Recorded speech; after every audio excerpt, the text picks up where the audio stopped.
Mac Birds 365 get together. We are joined by a guy who's going hoodie on us today. He looks good. He looks like he's ready to ball out. Dave Zangaro, get in there. Eagles are down. Safeties. You got to give us a helping hand. You ready? Yeah. I don't know if that'd be a good move. I might have one snap in me until I snap, but I'd give it a go.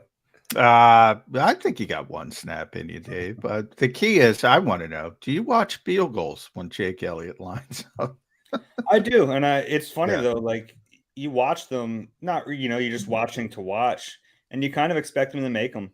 Oh yeah, I had no doubt. 54. I'm like, but I see it. Graham Cano. That's the only thing the Giants can do is kick field goals.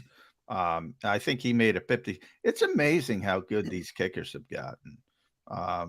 And Jake's one of them. I mean, that was closer to splitting the uprights than it was wide left or wide right. And it's 54 yards away. It's like nothing. It's amazing. Yeah. It's, David Akers is the best kicker in Eagles history, but like, this is different. It's like a different position than it was when Akers did it. Like, to see Jake is 10 for 16 on field goals of that deep. And I think he's 6 of his last 7. So it's taken off. And I can't really explain it.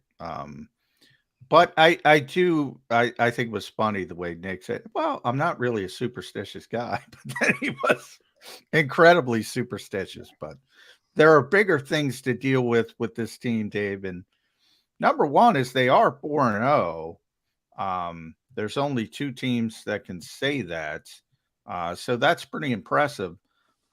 But I mean, there's a lot of things you can nitpick. And what was if you had to pick one thing out and say, this just isn't good enough, what would it be? From the game or overall? Overall, I think it's that Jaylen hasn't looked like Jaylen. Like if I look at just that one game, I think, secondary is a problem. There's not enough talent there, which I think is a real problem without Avonte Maddox and when you're banged up at safety.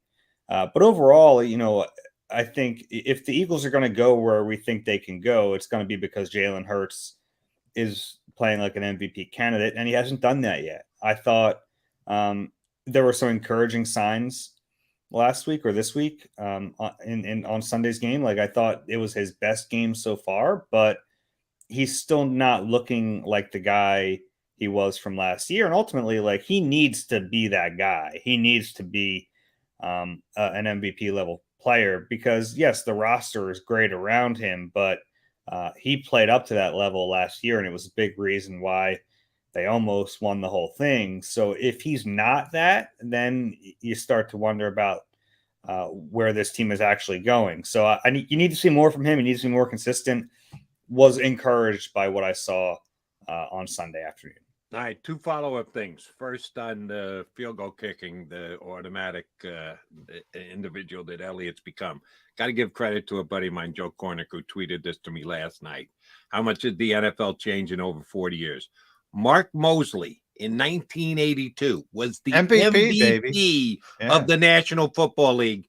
He never made a field goal over 48 yards the entire year. He got MVP, but he didn't make one over 48. And now guys come out for 55 yards. We go, I'll put those points on the board. By the way, Mark Mosley was a straight ahead kicker too. Right. He wasn't even a soccer style kicker. So for Washington, aka used to be the Redskins. All right, your follow-up on Jaylen Herz. We just talked about this last hour. Last year, I remember succinctly when the Jaylen Herz contract signing came down, Nick Sirianni said, when asked about will he run less this upcoming year now that he's locked up for $250 million, is that going to be the case? He said, why would I take away his superpower? I watched these first 4 games, and I think they've handcuffed his superpower. He just doesn't look like the same running quarterback. You said MVP status, Dave. How much of him being a running in the MVP last year was because how effective he was running the football? Is that an element that the Eagles are missing this year? Yeah, they're missing a little bit. He looks uncomfortable at times when he takes off the run. And I think it's always going to be a balance with him of like trying to figure out when he can take off, when he should slide, when he should fight for yards. And so far, he's looked uncomfortable at certain times. There'll be like he'll escape a pressure. You think he's about to take off, and then he'll slide for 0 yards, and you go, well, you didn't need to do that, but like over like the long term part of it, I think is valid. And Nick Sirianni brought it up on Monday that long term they do want him to protect himself. They want him to take care of his body. I think at times he's been able to pick and choose, and he's done a good job choosing when to invite some contact when he needs. When there's a gotta have it situation, he'll play it a little differently, which is good. We haven't seen the chunk yardage on the ground. We saw that 124-yard run, and that was vintage. We're like, that looks like Jaylen Herz. Exactly. I was starting to wonder if he was fast, like as fast as he's been, because he didn't look it. And I think he is as fast as he's ever been. I think it's just he's a little more tentative to do it and to invite that contact. And we've seen that. And I start to wonder if that has taken over in the pocket a little bit. Some of the uncomfortable looks he's shown in the pocket. I wonder if that's part of the whole mindset. And if it is, like, you gotta figure out how to work through that, because ultimately I agree with the philosophy that he has to limit the hits he takes to be this franchise's long-term franchise quarterback. But there has to be a balance. And I agree with you, Jody, that like he has not looked like the running threat he has been in the past. And I understand the threat of it is still effective, but if he doesn't start running, you lose some of that effect. Mm-hmm. Now, I do give some credit to the opposition, Dave. They're clearly playing a lot of zone. A lot of teams have spied them. They have their eyes on Jaylen Herz at all times. And that has limited his ability to run at least a little bit. So I think the opposition has changed somewhat in how they try to play him. Jody brings up superpower. I always go back to Nick saying, we're not paying him more to do less after he signed his contract. And he kind of did a 180 yesterday and said, well, we talk about, he's got to protect himself.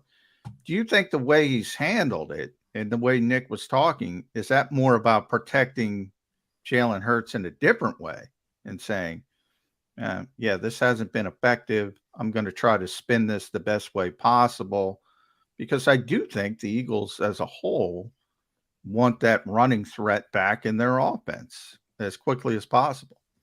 I would agree with you, except the eye test tells me that it is really Jaylen trying to limit the hits.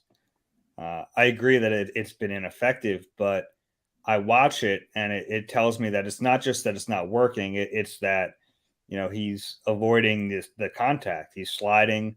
And sometimes the slides, you have to remember, it's where you start the slide. So it's looking like, maybe he'll pick up a few yards, and then it's a no gainer, and you're in second down all of a sudden. I think at times he's shown good instincts to stay in the pocket, but there have been far too many times for me where it's been like a bad recipe, because he'll put his eyes down and start to run, and then remember, oh wait, I can't get hit, and slide. So you had all these plays that maybe you buy some time in the pocket, you throw someone open, or you take off and run, and you're in the middle of that when you're so worried about getting hit that you end up kind of wasting downs. And we've seen that probably too much so far through 4 games. All right, DZ, you need you to get into the classroom and give me a grade. And I am, for this specific question, going to tell you should be grading on the curve of expectations. Who got a worse grade on Sunday's game against the Commanders? Eagles secondary or Eagles defensive line?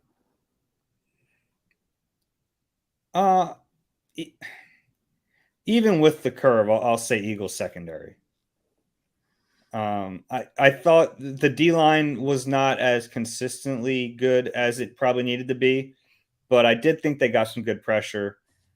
We saw the edges get there a few times. We saw Brandon Graham get his hand on the quarterback's arm. Thought Jalen Carter gave really great effort. Thought Fletcher played a good game. Secondary, I understand they're playing with limited resources, but they were picking on Josh Jobe. They were picking on Terrell Edmonds. And I understand what your point there is. Like, there's way more talent on the D-line than the secondary. But they do work hand in hand. I think it was more on the secondary in that game. Yeah. The MVP of the defense, the great Nicholas Morrow, who didn't see that coming, Dave? What a game! I think he had over 3,600 NFL snaps with 4 career sacks. He ends up with 3. Did something, I forget the number, 11 tackles, 3 sacks, 1 forced fumble. No Eagle had ever done that before. Seth Joyner brought it up to me after the show on our post-game show, and I dismissed him. And I'm starting to think myself. He said, at what point do we start saying, well, maybe Nicholas Morrow's better than Nakobe Dean? And I completely dismissed it, Dave. Why did I dismiss it? Do you dismiss it? Do we give too much deference to Nakobe Dean because of what he did at the college level? Maybe we do. We haven't seen it at the NFL level, but look, I think Nicholas Morrow and Zach Cunningham have played well. Cunningham especially, honestly. They're not great in coverage. They're just not. Like, there's a reason you're blitzing Nicholas Morrow. Yeah. It's because you think you're better off with him blitzing than you are with him in coverage.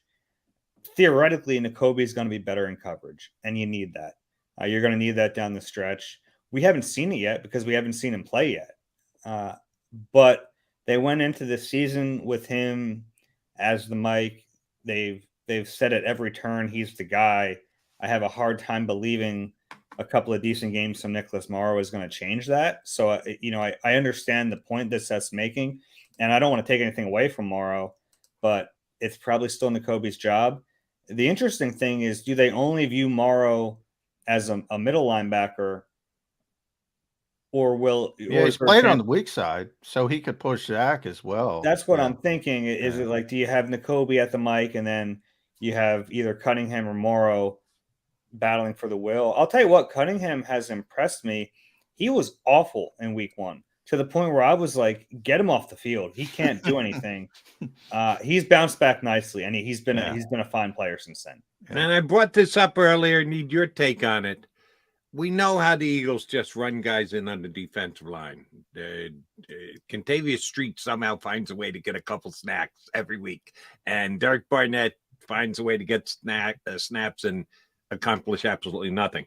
But the linebacker position, last year, it was the same 2 guys basically every single play. Nakobe Dean, entire season, gets 30 snaps. I call him on the carpet for it all the time. They never rotate their linebackers.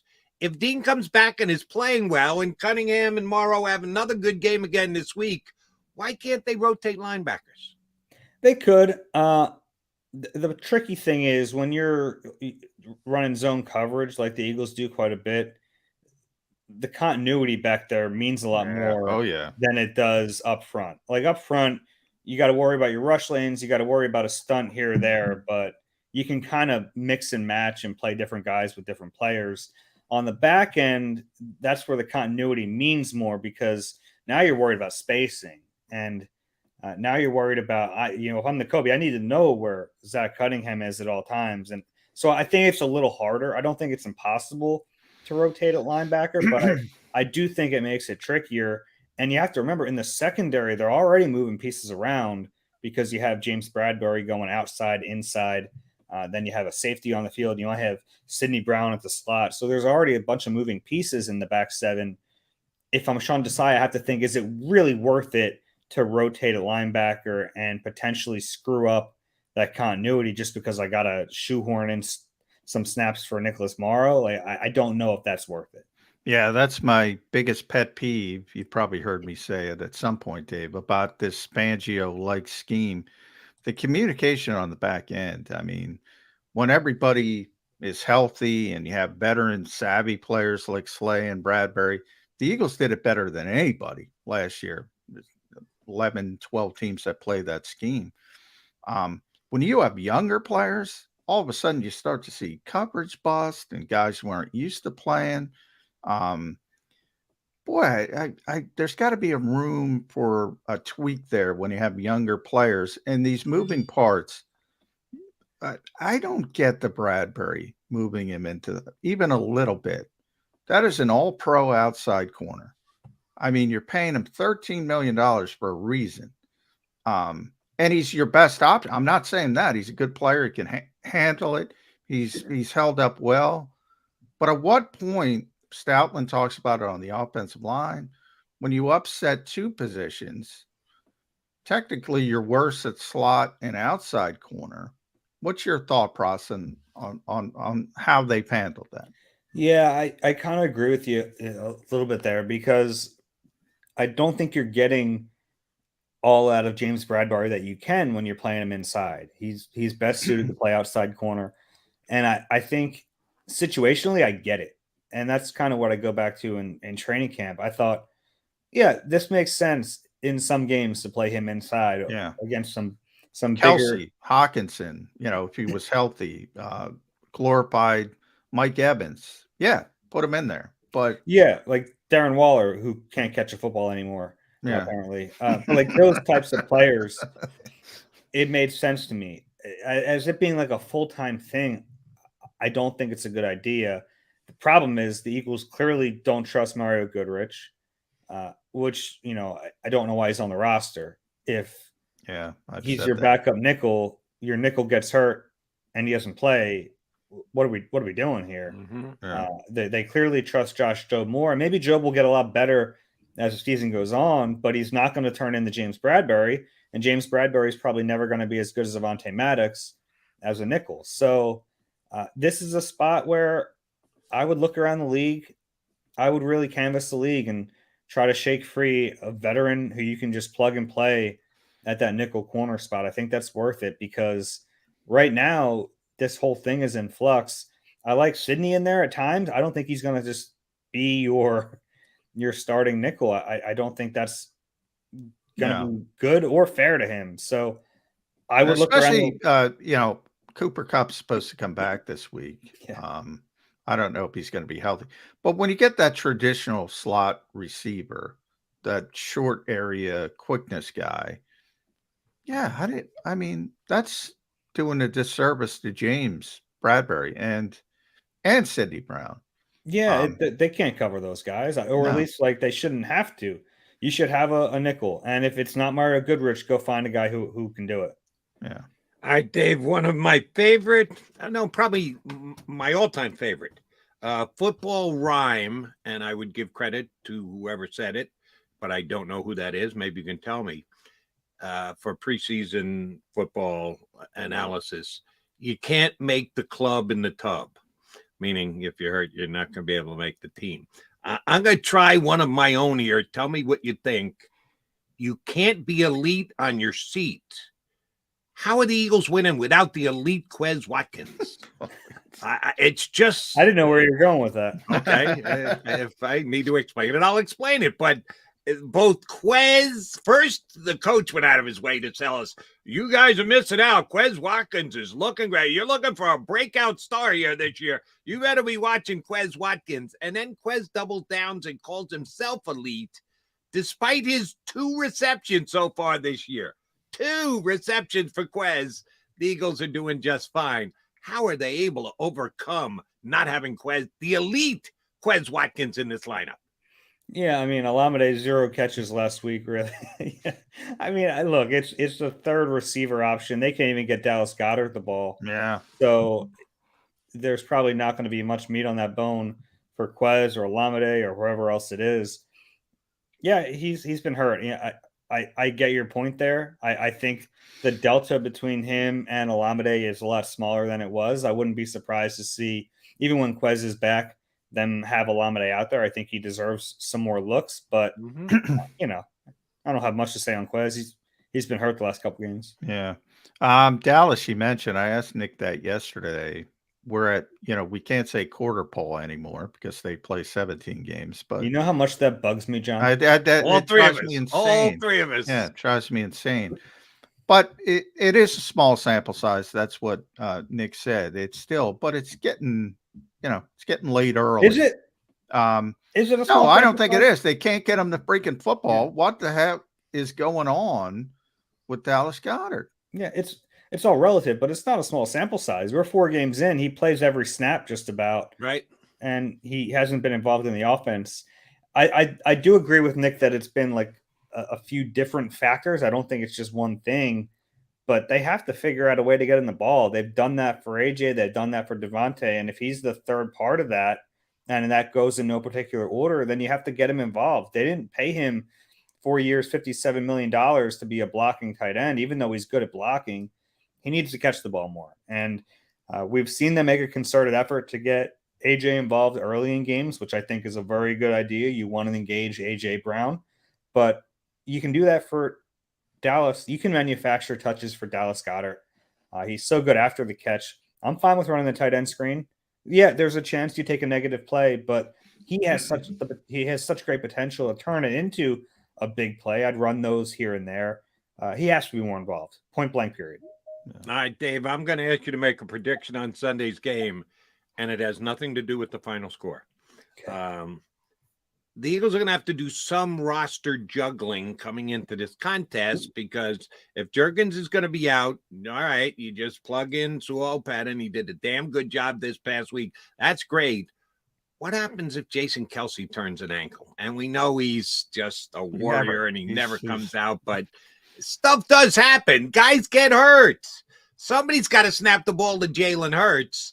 If they've got to use a roster elevation this week from the practice squad, is it to replace Britton Covey if he can't clear concussion protocol? And nobody can this year. He's not clearing protocol. I mean, nobody has in the entire league. So they need a punt returner too, Dave.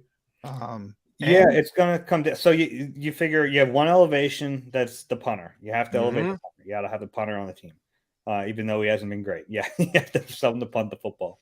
Then it comes down to, do you want a Kelce replacement or do you want a punt returner? The punt returner would be Greg Ward. Correct. The punt returner on the roster would be Olamide Zaccheaus. At center, I think your elevation would be Julian Good-Jones. It would not be Brett Toth. He couldn't snap the football. Could not snap in the summer. That's a problem. It would be Julian Good-Jones. Or, I mean, your options on the roster are pretty limited. You have Landon Dickerson, who did it in college a little bit. And that's really it. I mean, Jack Driscoll, I know when he was coming out of Auburn, learned how to snap a football, but I don't think he's done it since.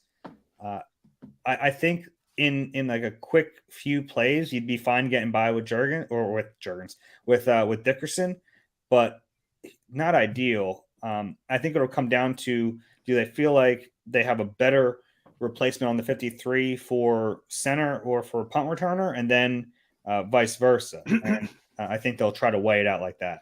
Don't let me ask you to wait. You didn't give me an answer. Come on, Zangaro, you're in the coach's seat. Make the call. Which are you elevating? What was the question? Who am I elevating? Julian Good-Jones. Yeah, right, Julian. You got to have a backup center, even though Kelsey's never. You have to have that safety net. You have to. Yeah, you can send Olamide back there and say, "Hey, fair catch that football." Yeah. The problem is you're also going into a game with 4 receivers. This is where the roster gymnastics gets tricky when you've been playing this game with the punter all season. Yeah. Any chance? That's what I was about to say. Braden Mann has not been impressive punting the football. Although his last punt was good. Yeah, his last punt was good.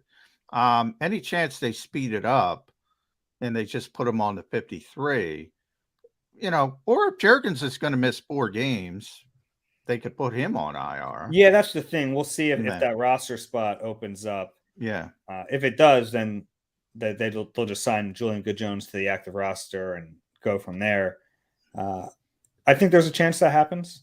Yeah. We'll see. Yeah. We'll see. Like, once Ken gets a few days away from that game, we'll see how he's looking. But it is the tricky part. You have these elevations, and the Eagles have been really playing around with it, having their punter. I mean, the teams aren't doing this, right? Like, teams have a punter on their 53. And I agree with you, man, hasn't been good. But that last punt was actually really great. The last punt was solid. It was 47 yards down to the 7? Yeah. And that was a big punt. Yeah, maybe he's turning the corner. Yeah, possibly. At D Zangaro NBCS, follow Dave on X, Twitter, whatever you want to call it these days. Does a tremendous job. Watch him on NBC Sports Philadelphia. One of the best in the biz. I'll end it here with you, Dave, from my perspective. A lot of Nick got a lot of questions because that's where we are. They keep winning games. It's hard to, but there were some issues. Do you try to drain the clock? Do you think that was Jaylen Herz or was that a Brian Johnson play call going for the touchdown? They give the time back to the dreaded Sam Howell. I didn't have a problem with that because your defense has got to hold up. The 3rd and 11 with Kenny Gainwell. Situational play calling. Where are you with the Eagles coming out of that game? Yeah, there's some real questions. A 3rd and 11 run that Kenny Gainwell in the red zone. No. And he fumbled, by the way. Yeah, it wasn't Mr. for Lane Reliable. Johnson. That to me, that was the most egregious one. As far as look, I would have tried to run the clock out and kick the field goal to win in regulation. I understand Nick's point that like we'll never apologize for scoring points or whatever. Yeah. I get that. You expect your defense to be able to hold, but you had watched them not hold. You had watched them struggle against Sam Howell, who, by the way, isn't awful. Honestly, the most egregious coaching decision was from the other sideline. Ron Rivera's got to go for 2. Like, what are we doing, Ron Rivera? Yeah. Riverboat.